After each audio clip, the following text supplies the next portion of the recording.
其他消息，咱来关心风台过后，即马南投的仁爱乡雨是落雪灾情，目前还搁咧抢救。罗山温泉区阁有真侪民众掉伫内底，搜救队有用溜索啊，甲民众接出来。空勤直升机嘛有空投物资，而且有协助甲患者送去病院。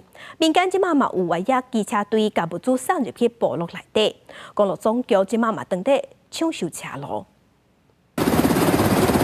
空勤乌烟直升机测试透早载500公斤各种生活物资前往南投县仁爱乡投放，随协助分享温泉山庄一个有心的负责人，也甲离乡国小一个90多岁患者吊挂后送就医。我是心脏不舒服，心脏不舒服啊，现在有水电是完全断电的。风台大水影响仁爱乡罗山地区，第14线75.9公里中央桥路段路基严重冲蚀塌落去。 公路总局玻璃工务段紧急封路灌浆，另外罗山往多达川的路嘛是断几落位。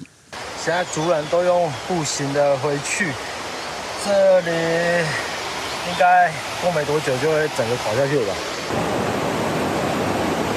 民众有所啊慢慢出去兑换，上述搜救人员伫塔罗湾溪两边设欢迎度的所啊，切实已经协助21个人撤离，并运送救生衣、两桥加牛奶粉这物资。另外，那官方救灾单位专业动员，民间网络热心的人士组成越野机车队，准备将生活物资送入精英部落。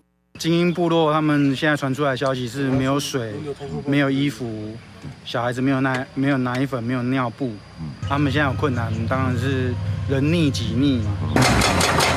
大型工具机进行作业，台北线中环便道3.9公里进行大规模崩塌，一粒500立方公尺的大石头挡路，各关工务段趁好天开始裂解作业，一定车站下晡4点抢通。 那由于这个地质是变质砂岩的地层，所以这巨石非常坚硬，难以打除。